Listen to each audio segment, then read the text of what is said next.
I'm Ron Ellis. You've just seen instruments of wide variety and usage.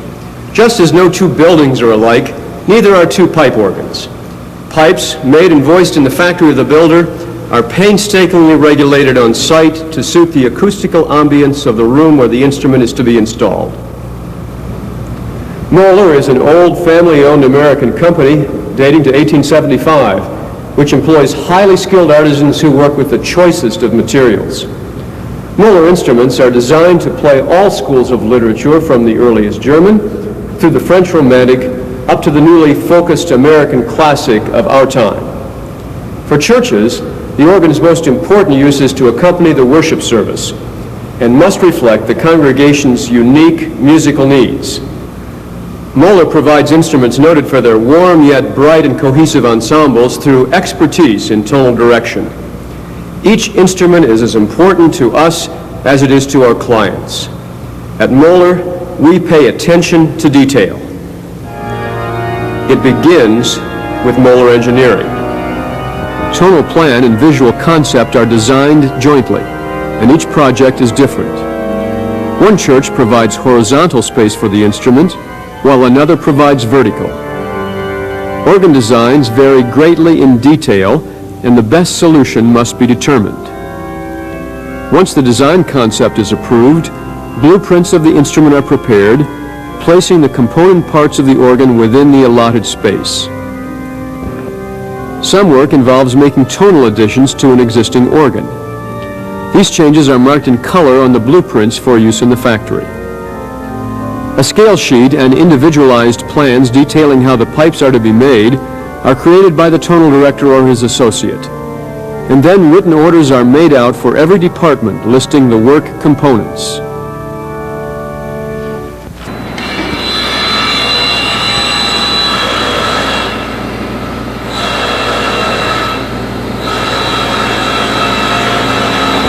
Each organ is custom made.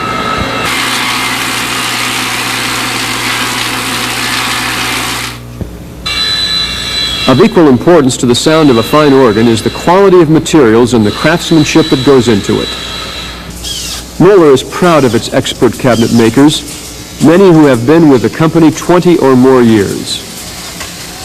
The woods that are used for the interior parts are poplar, oak, maple, and pine. Organ cases, consoles, grills, pipe shades, and other visual appointments may be of walnut, mahogany, oak, birch, cherry, or other exotic woods that match the chancel furnishings.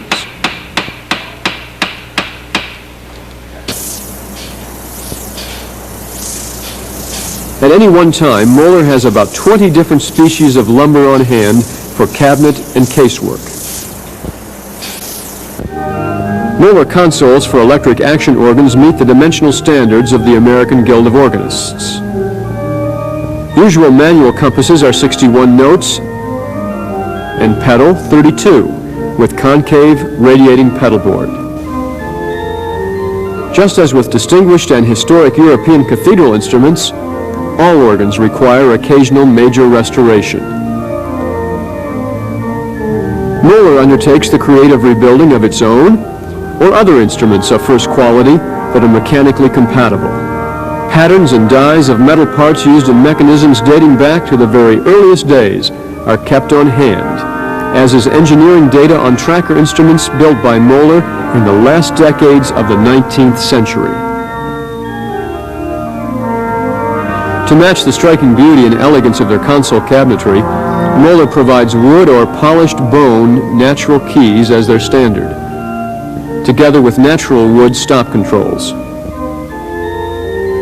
When an older organ is updated, solid-state circuitry can be substituted for older control mechanisms, allowing the instrument to have improved performance capability without disturbing any external appointments.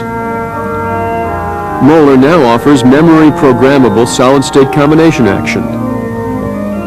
Modern solid-state has more efficiency. It is instantaneous, it is silent, and offers much more versatility. Solid-state equipment weighs hundreds of pounds less and takes up much less space than electro-pneumatic switching or combination systems. Because of the vastly larger number of adjustable combinations that are available with multi-memory actions, timeout to reprogram combinations for the organ is eliminated. Moller organs have always been noted for outstanding reliability, and now are becoming even more reliable due to this contemporary technology. About 85% of an organ's pipes are made of tin-lead alloys cast in sheets, then planed for proper thickness. The smallest pipe organ can have 200 pipes or even less. A more average size might have 12 to 1,500, while a very large instrument can have as many as 12,000 speaking pipes.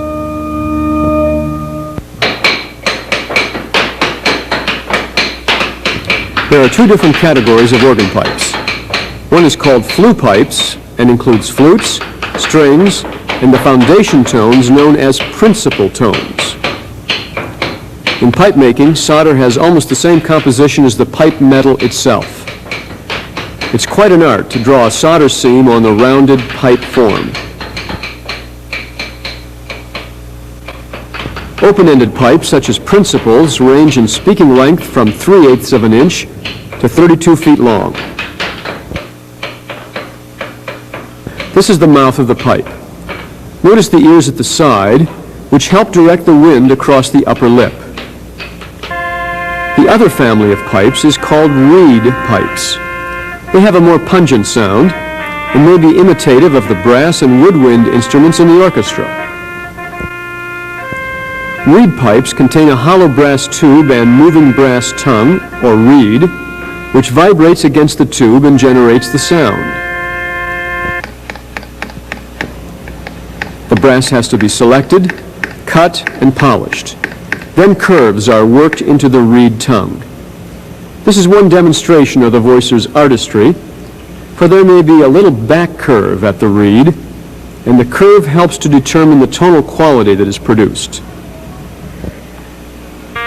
Each pipe speaks at only one pitch, and with a unique timbre and dynamic level at which it was voiced. Thus, a 5-octave manual compass of the organ would require 61 pipes for each stop. It is the combination of different tonal colors of stops within the organ that makes up the total tonal ensemble of an instrument. Moller's tonal director, or his associate, determines how all the pipes are to be made in order to achieve the tonal results that are desired for each instrument. The tonal director himself voices the Cs on every rank of pipes. The major work in making a flue pipe speak with the desired quality is accomplished via manipulation of the mouth area, regardless of whether it is a metal pipe or a wooden pipe. The thin airway at the very front of the pipe at the languid is carefully adjusted to produce just the right sound. Then the entire set of pipes for each rank is voiced for proper tone, color, promptness of speech, and relative dynamic value by other voicing specialists, or voicers, as they are called. The length of the pipe determines the pitch, and for fine-tuning adjustments on this stopped wooden pipe, there is a stopper that can be moved. These long pipes have been mitered because of space limitations in the organ chamber. Mitering does not affect the pipe's tone.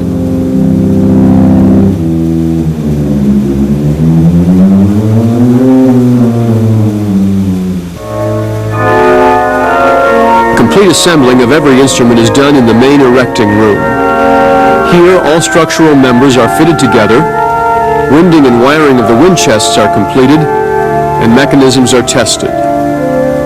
Pipework is not normally set in place, since acoustic response of the erecting room will be very different from that of the room where the organ is to be installed. The length of time actually required to build a pipe organ varies from a few months for smaller organs to a year or more for the larger ones. Final, painstaking voicing of an instrument is always executed in the church itself by specially skilled voicers known as finishers. It is in the process of tonal finishing that the art of the organ comes to its fullest development. Moller is rapidly approaching the construction of its 12,000th pipe organ and has rebuilt many, many more. We are a company with wide artistic background and vast experience in the many facets of organ building. Moller pipe organs are known for superior quality, reliability, and musical excellence. A Moller is an organist's organ. This, then, is Moller, where pipe organs are of a balanced design to play the literature written throughout the long history of pipe organs with artistry, authority, and integrity, and where each instrument is intended to complement the architectural and acoustical design of the building beautifully. I sincerely hope you will enjoy the sound of Moller as much as we do.